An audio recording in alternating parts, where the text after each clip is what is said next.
que, a que sigamos educándonos y sigamos pues sacando adelante todos estos proyectos tan interesantes que hay. Al capítulo pues, de la Nacional, muchas gracias por la invitación.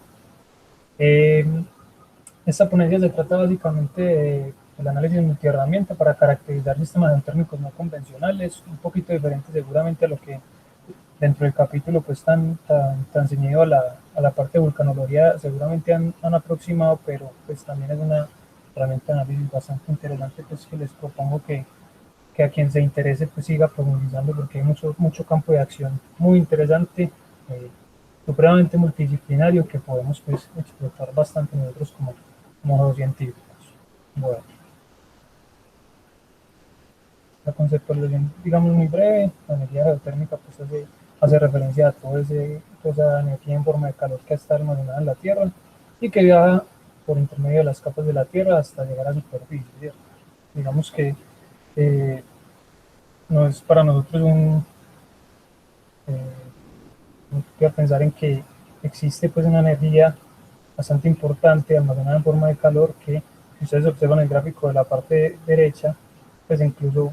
en profundidades grandes en el núcleo de la Tierra alcanza hasta los 5000 grados centígrados, pero que gracias pues, a diferentes aproximaciones de muchos autores se ha demostrado que a la base de la litosfera hay aproximadamente 1200 grados Celsius de temperatura y que nos introduce uno de los primeros conceptos que vamos a ver en esta charla y que seguramente todos ustedes, pues, de parte pues, del capítulo, han tratado y manejan pues como con mucho más fluidez, que es el término de gradiente geotérmico, que hace referencia a todo ese incremento de temperatura dentro de la corteza terrestre, que se ha calculado que se da aproximadamente en cada kilómetro un aumento de unos 30 grados Celsius. Eh, Nosotros vemos, digamos, manifestaciones superficiales de que existe calor, de que existe energía en forma de calor almacenada en la Tierra y no simplemente, eh, digamos que perforando pozos o haciendo pues aproximaciones en profundidad, sino que en manifestaciones superficiales encontramos que hay evidencias plausibles de que existe ese calor, de que ese calor se concentra y se descarga en ciertas zonas del planeta y que nosotros, ¿por qué no podríamos entonces aprovecharla con el fin de generar energía eléctrica o diferentes otros usos que ya seguramente profundizaremos más adelante? Eh,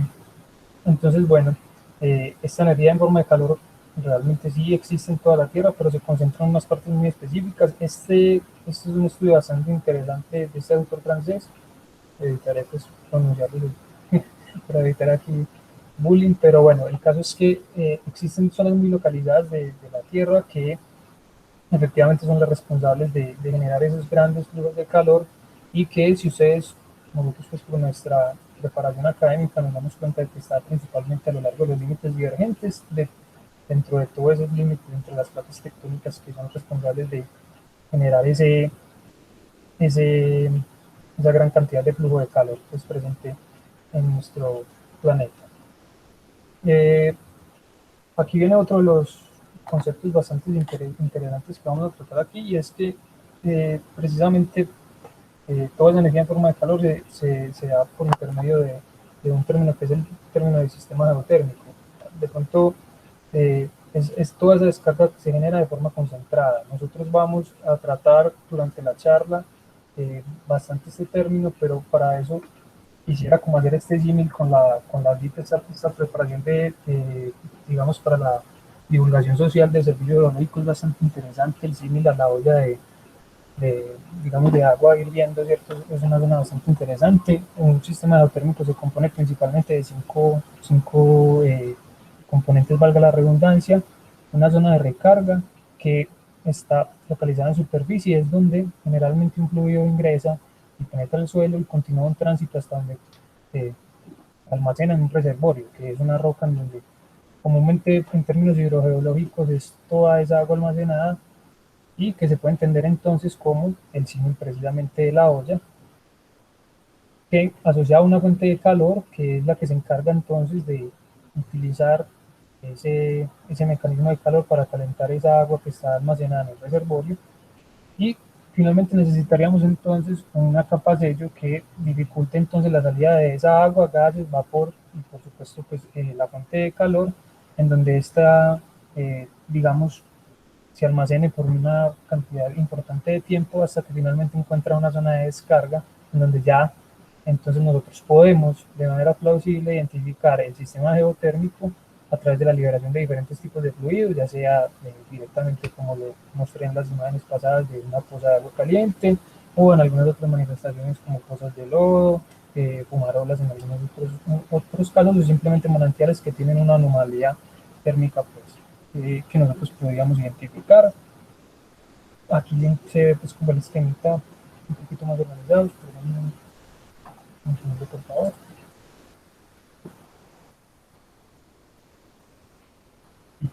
Aquí se ve pues un poquito más organizado entonces ese sistema.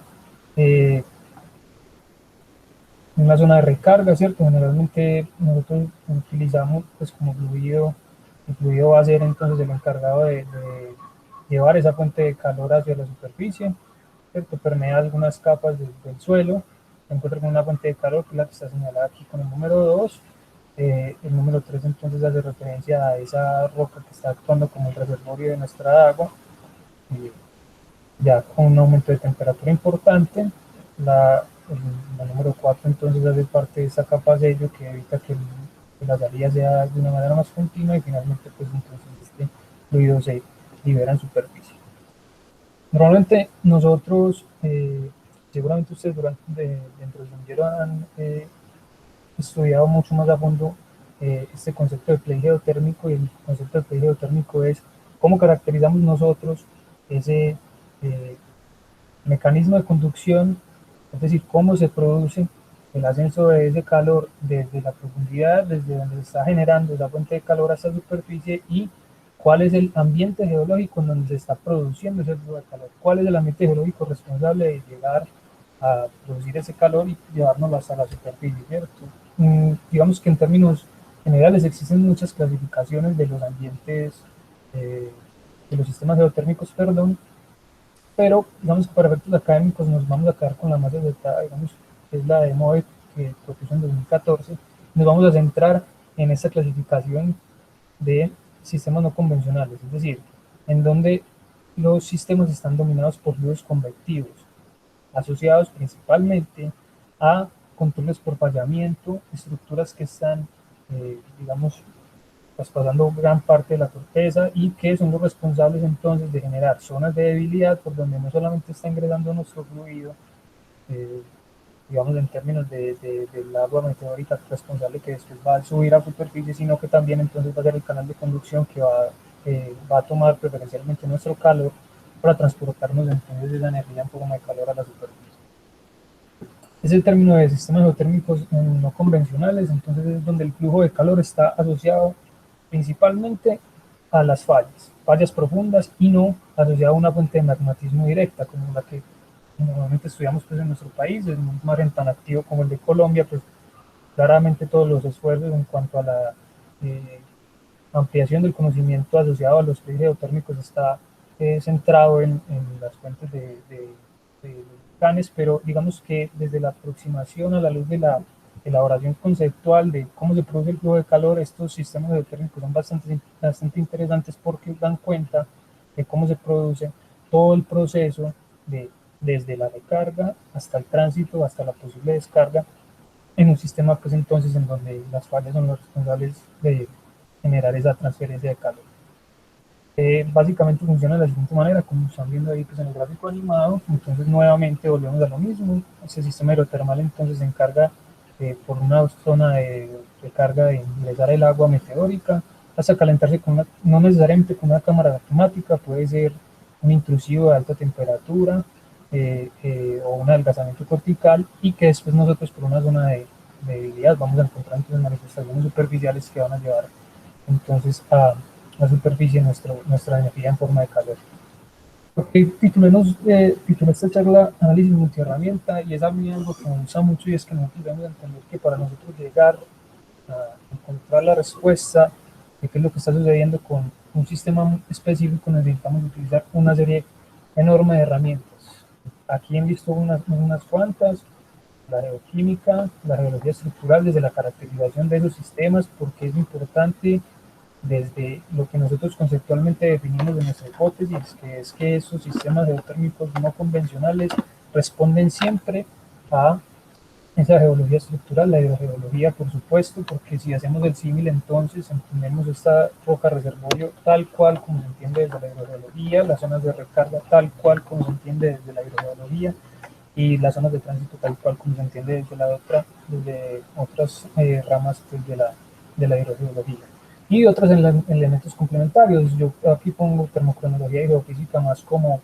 una técnica que utilicé pues como específicamente para mi proyecto de grado, pues que ya lleva un par de años, pero existen muchísimas otras técnicas complementarias que integrándolos a la luz de una hipótesis, pues nosotros podemos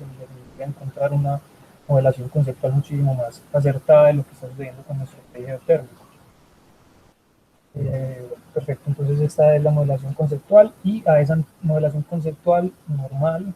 nosotros le añadimos a cómo se está generando el comportamiento del flujo de calor a través de diferentes otras técnicas que, como les digo, no necesariamente la termocronología y la geofísica solamente, sino muchísimas otras técnicas pues, complementarias,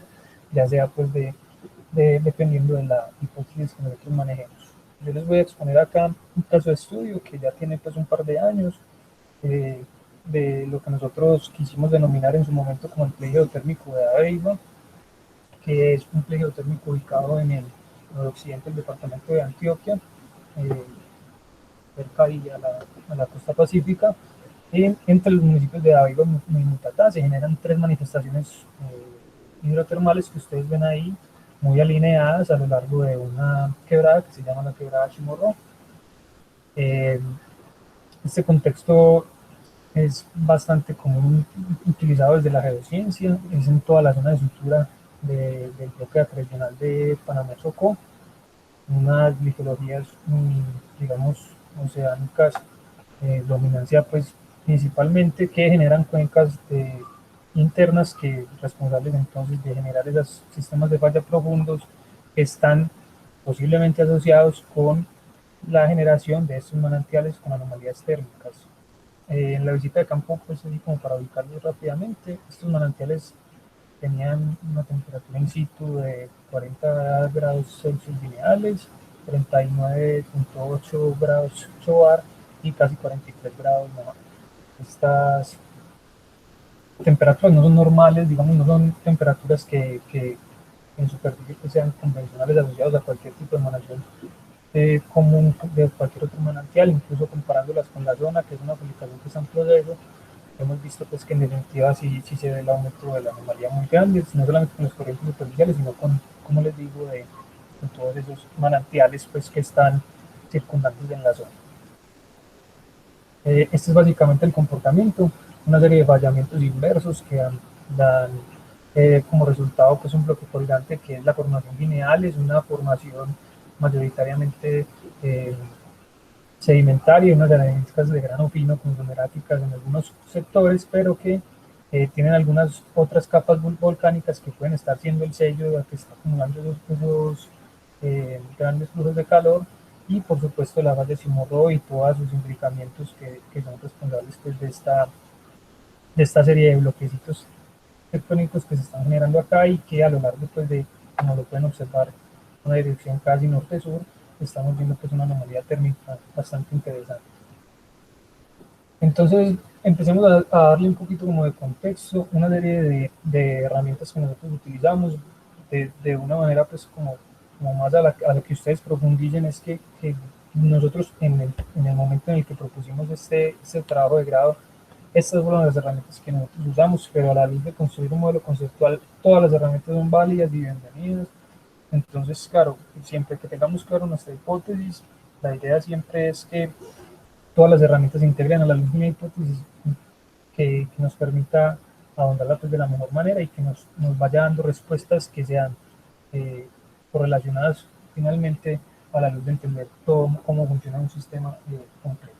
Entonces, desde la geología estructural, volvemos nuevamente a lo mismo. Estas zonas de mayor permeabilidad no solamente son responsables de la entrada del agua meteórica en los sistemas por alto fracturamiento o por los sistemas de fallas mismos y migraciones de flujos regionales, sino que también entonces va a ser el responsable de darnos un canal, valga el término, de salida desde los flujos profundos de ese calor hasta la superficie, donde nosotros pues finalmente podemos de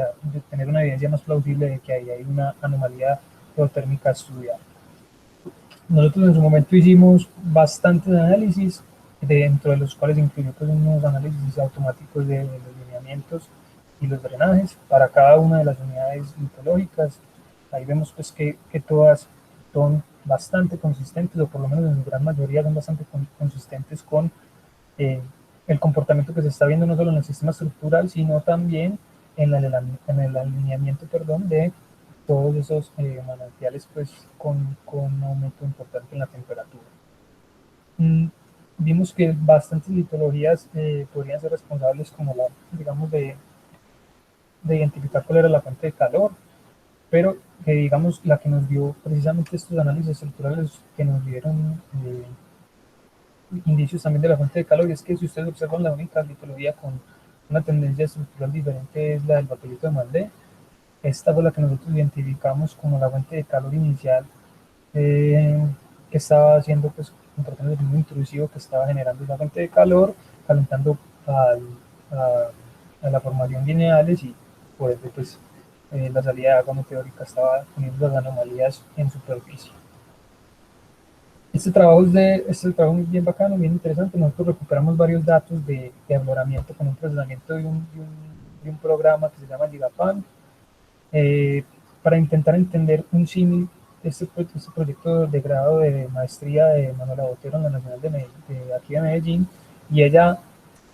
con ella trabajamos bastante fuerte porque ella hizo un análisis de afloramiento muy interesante que nosotros pudimos, ella en su momento estaba analizando una cosa total y completamente diferente a lo que es hidrogeología y geotermia, pero nosotros con la hipótesis clara, y ahí es donde vuelvo, insiste, con toda zona tedioso, pues la invitación es a que toda la información que exista nosotros podemos representarla a la luz de lo que nosotros queremos hacer. Siempre que tengamos claro nuestra hipótesis, nosotros podemos reprocesar esos datos, que en este caso nosotros volvimos casi que al cálculo de un peso hidráulico. Nosotros miramos cuáles eran las tendencias de afloramiento de cada una de esas fracturas, eh, cizallas, aberturas y en fin, y con todos esos datos nosotros utilizamos un cálculo del peso hidráulico para que a la luz de lo que nosotros queríamos entender, que era dónde se estaban generando esas zonas de mayor fractura, por dónde se estaban generando las zonas de recarga responsables eh, de llevar esa agua meteórica hasta el reservorio. Entonces, digamos que fue bastante interesante. Nosotros encontramos que las tendencias son bastante similares. Aquí les observan abajo, los polos casi norte-sur. La tendencia seguía siendo bastante similar pues, a lo que habíamos encontrado con las tendencias regionales y con la automatización del proceso en sí. Desde la geoquímica, entonces, eh, básicamente se analizaron las tres muestras con los reportes que existían en el inventario de fuentes hidrotermales del Servicio Geológico. Ese inventario ya actualizó creo que en el 2014, bueno, no estoy seguro, pero ahí se recuperaron unos datos que junto con la campaña de campo pudimos correlacionar. Ahí ustedes observan pues una primera tendencia bastante notoria, y es la conductividad eléctrica pues aumentando hacia el sur. El, el manantial de Moán pues tenía casi 18.000 ohmios por centímetro, bastante alto, para no solamente pues para para un afloramiento de agua común, sino para un afloramiento de agua también asociado con emanaciones hidrotérmicas. Y por supuesto que aquí ya habíamos viendo, nos llegamos de Steve, vamos viendo que había una reducción bastante importante entre esas aguas que eran mayormente cloruradas y aquí ya se estaban moviendo un poquito más sulfatadas. Aquí se ve pues el comportamiento del Steve muchísimo más marcado. Eso nos estaba indicando un poquito cómo era el comportamiento de este bloquecito, al parecer un poco más basculado hacia el sur, y que por supuesto entonces estaba generando un aumento gradual de calor, y esa fuente de calor un poco más cercana, o por lo menos un poco más cargada hacia lo que es el manantial de Moján, es decir, un flujo de calor en esta dirección. No sé si se está viendo, pero bueno, creo que ya pues más o menos aproximadamente norte-sur. Bueno, entonces ese comportamiento. Aquí pues los diagramas de Piper, normal, aguas de tipo cloruradas, muy común pues en manantiales de esa zona, sobre todo asociado pues a esas litologías sedimentarias, pero digamos que lo interesante de este proceso fue intentar entender que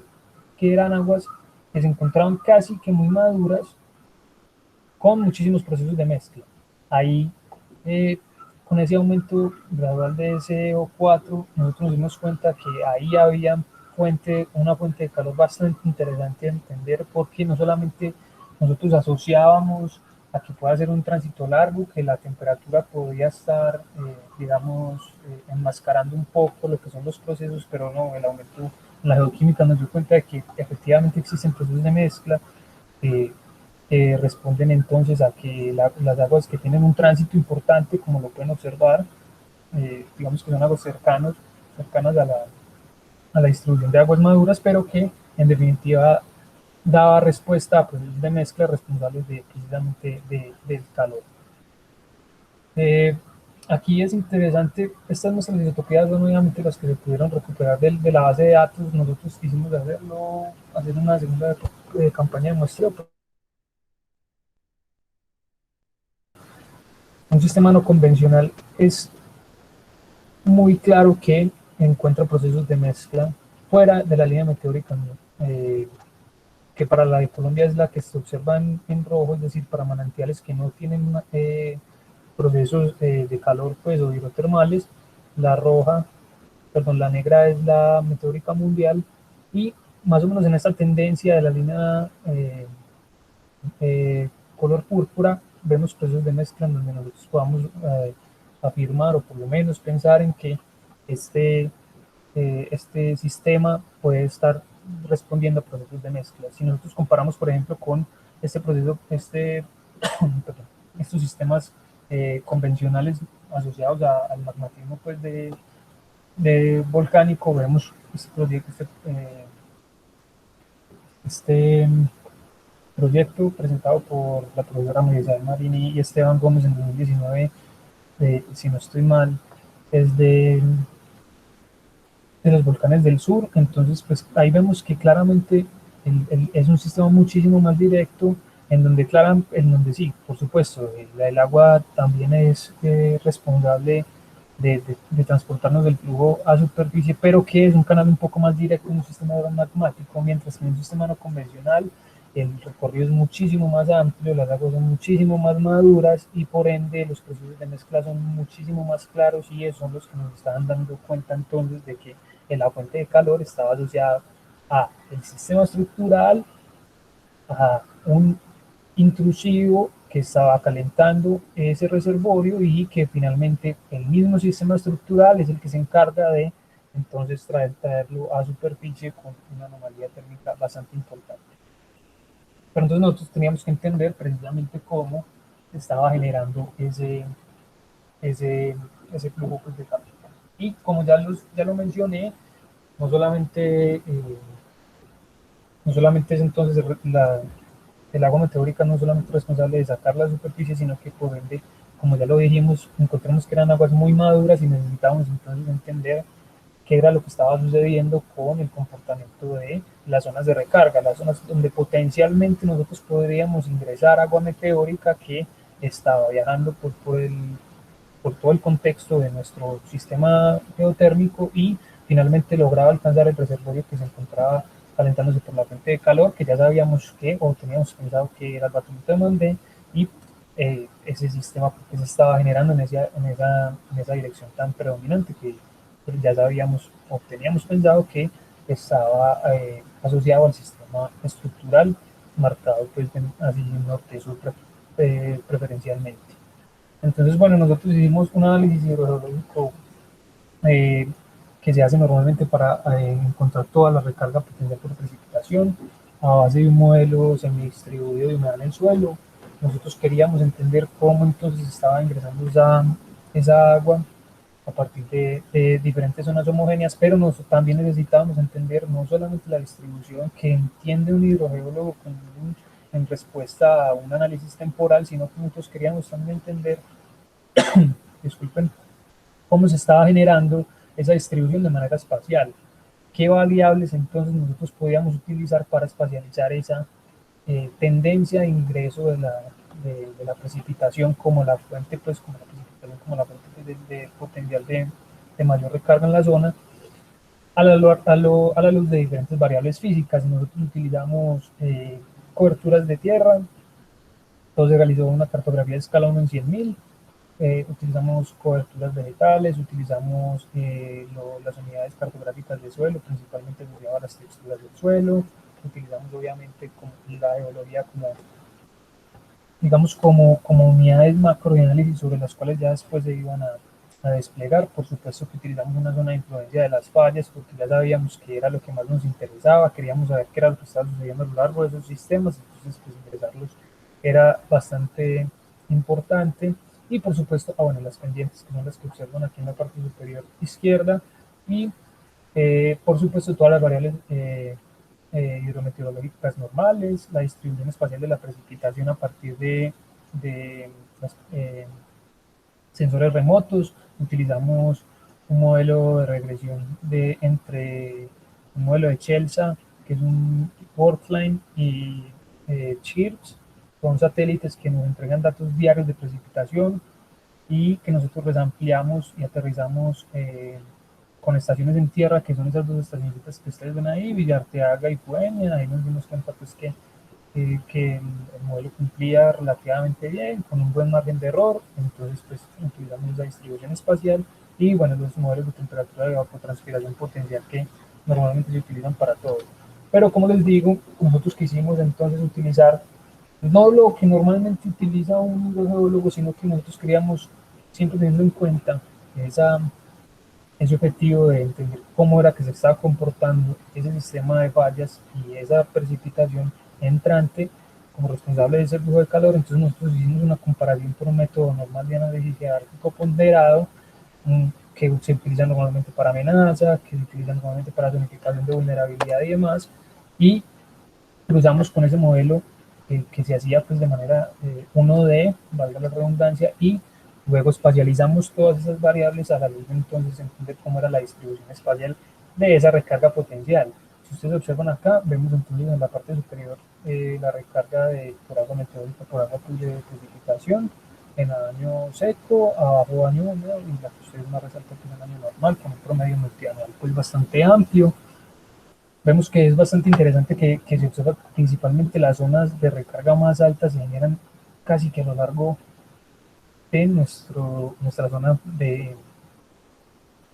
interés, o hacia el occidente de nuestra zona de interés, un poquito de distribución incluso hacia el norte, pero es muy marcado a lo largo principalmente de nuestra misma formación, ¿cierto? Nosotros por eso nos dimos cuenta que bastante ese flujo que se podría correlacionar con flujos maduros, lo que se estaba pasando era que realmente sí, no eran flujos tan maduros, sino que simplemente tenían eh, una marca de una fuente de calor bastante amplia que pues ahí se ve muy bien correlacionado con lo que nosotros habíamos encontrado en el sistema estructural. Entonces toda esta zonita fue bastante interesante saber que era nuestra misma zona de surgencia, era increíblemente nuestra misma zona de recarga.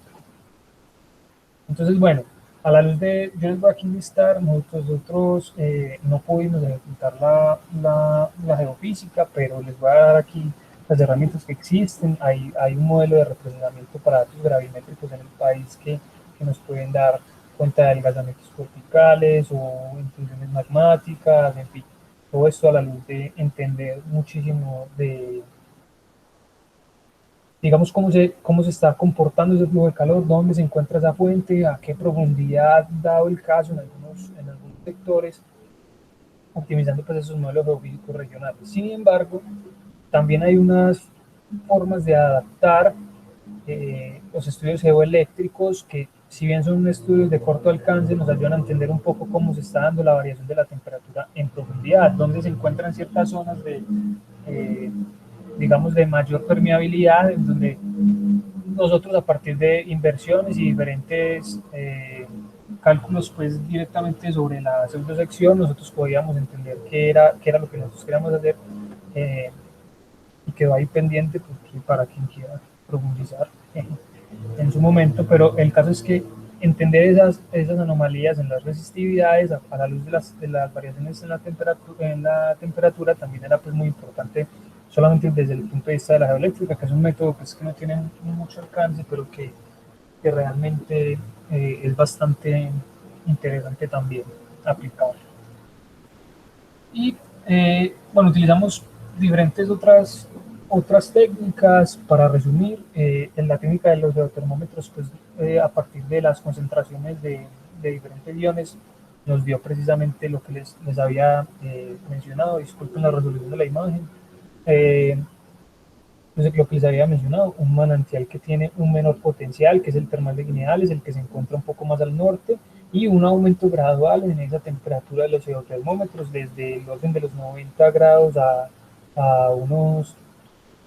4 kilómetros, hasta pasando por 107, hasta unos 140 grados de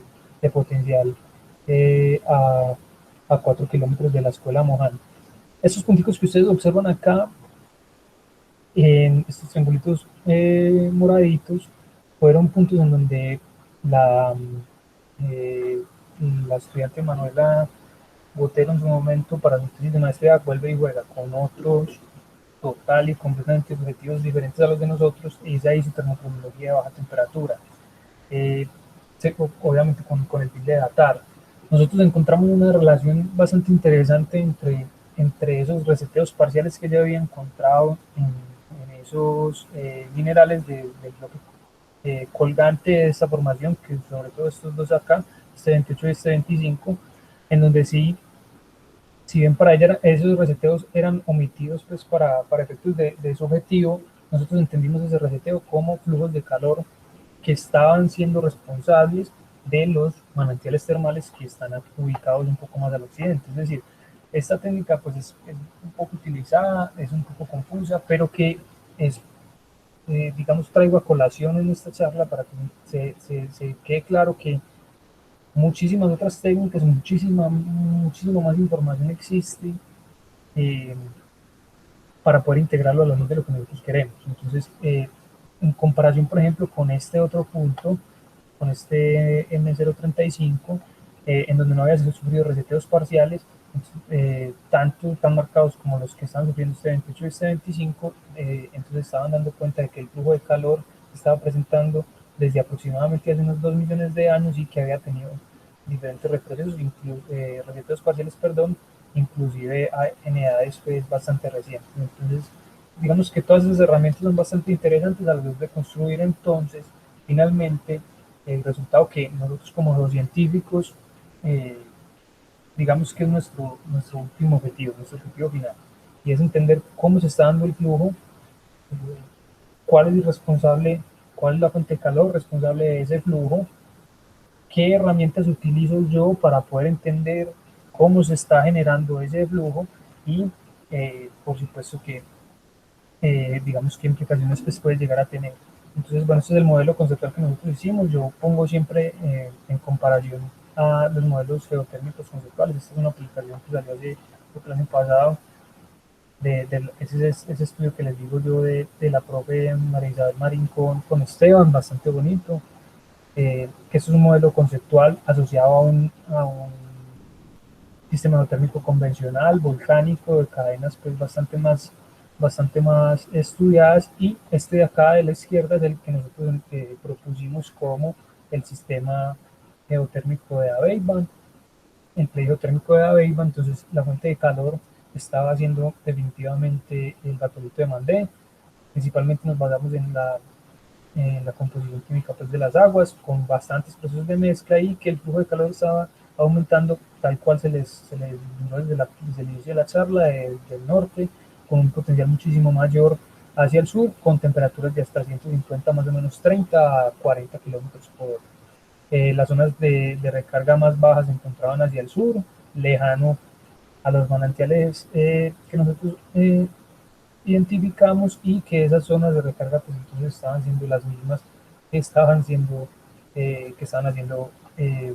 produciendo pues este aumento de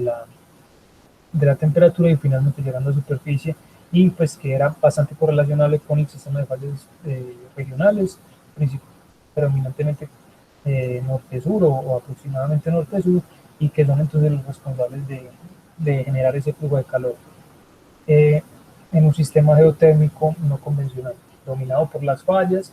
eh, y que entonces a la luz de integrar diferentes herramientas de análisis nosotros podríamos eh,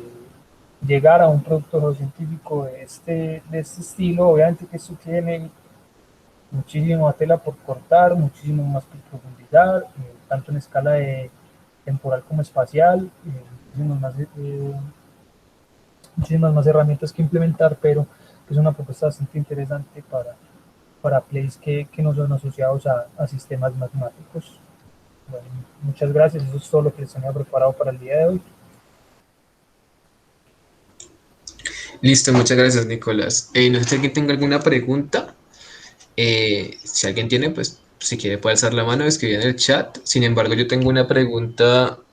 pues muy en consonancia con la zona de Dabeiba. Y es, digamos, en la investigación pues, pues digamos,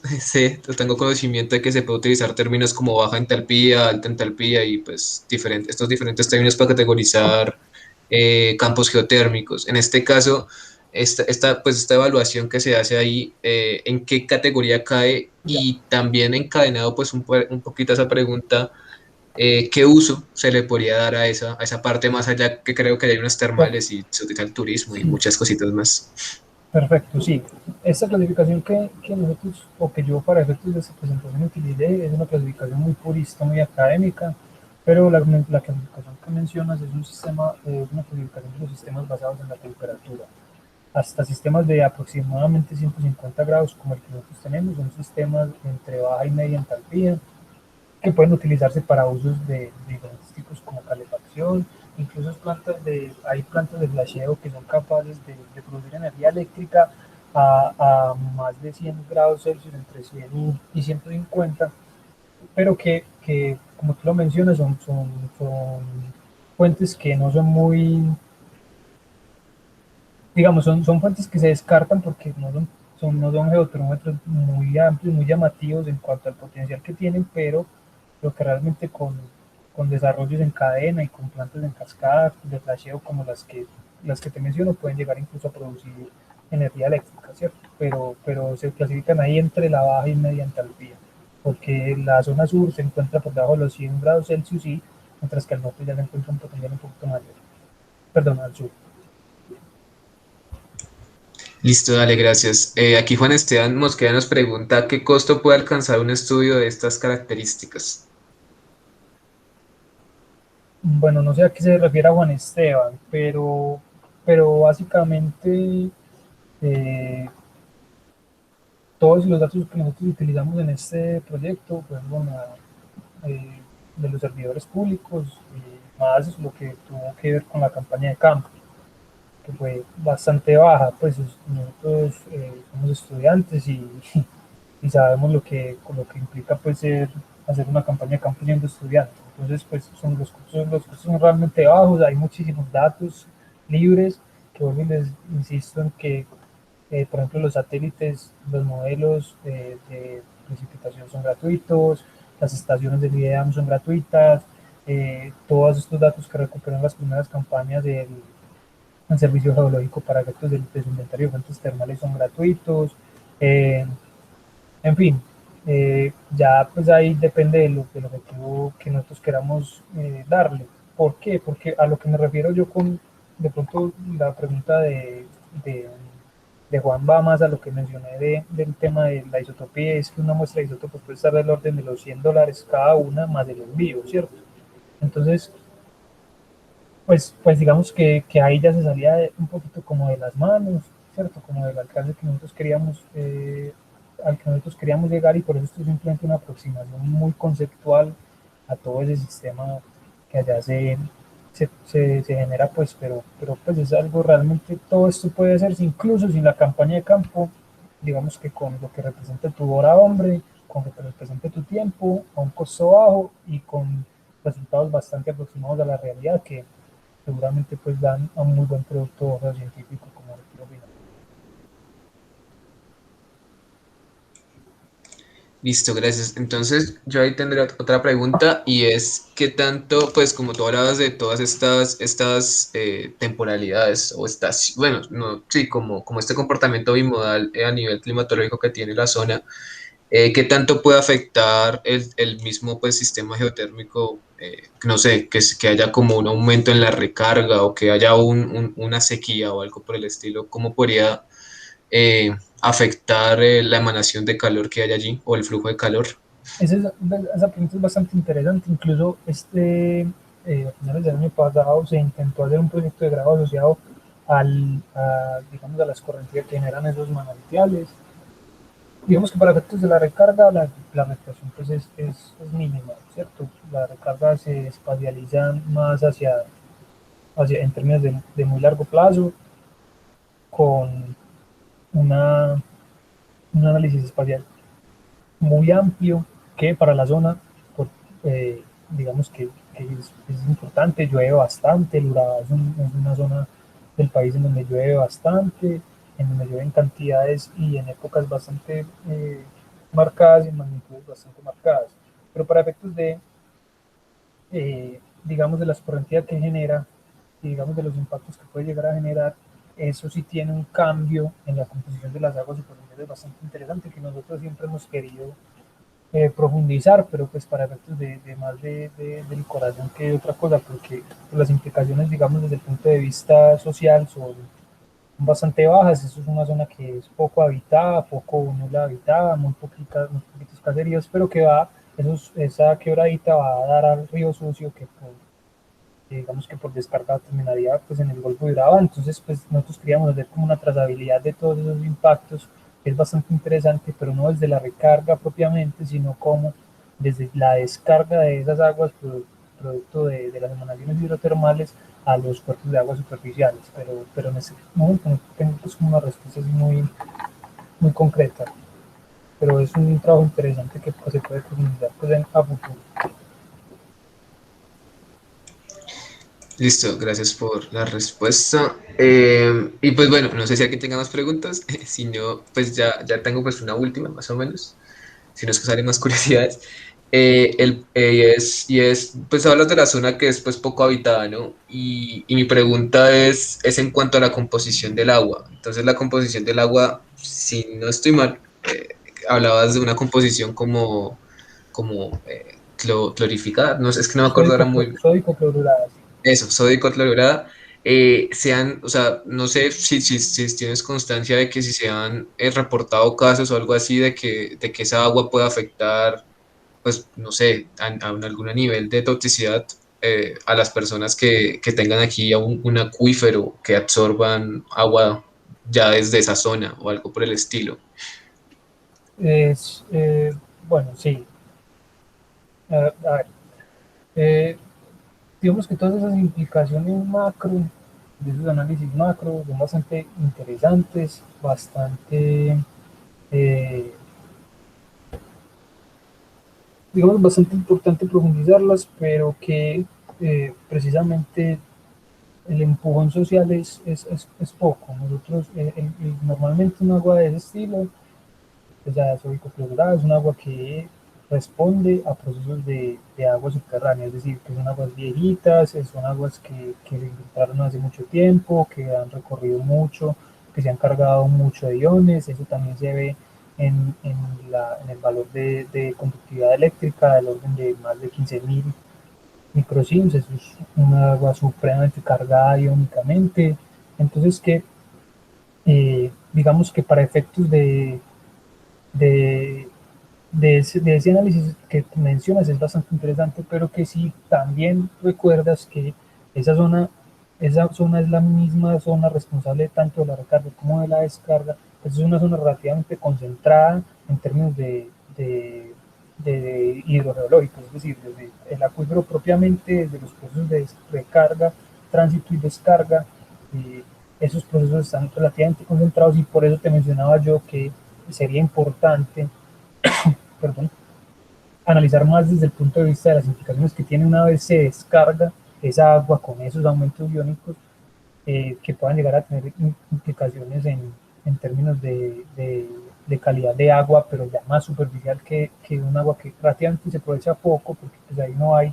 no hay quien construya un pozo en esa zona, porque realmente es una zona supremamente pues abandonada o bueno, deshabitada, pues cabe en términos que cabe, y que pues por eso en términos del impacto social es una zona que, que, digamos no ha tenido mucha presión porque pues, no es una zona que requiera pues de mucho, sí, digamos de mucho acercamiento pues desde muchas otras necesidades, tanto como de agua, como de calidad de recursos, como de cualquier otra cosa, porque pues, realmente no hay quien habite esa zona. No sé si ahí respondí tu pregunta o me desvié, pero Mm, sí, sí, sí, ahí se respondió. Y ya pues para ir finalizando, Juan Esteban nos pregunta dos cosas, y es ¿qué geotermómetros usaban en la zona? los geotermómetros son basados en la composición. Nosotros utilizamos elementos conservativos. Regálame un segundo que ya te voy a responder como con mayor eh, claridad acá porque no recuerdo bien los elementos conservativos. Regálame un segundo, por favor, qué pena, para responderle bien a la pregunta. Este es un trabajo bastante antiguo y realmente no recuerdo con composición.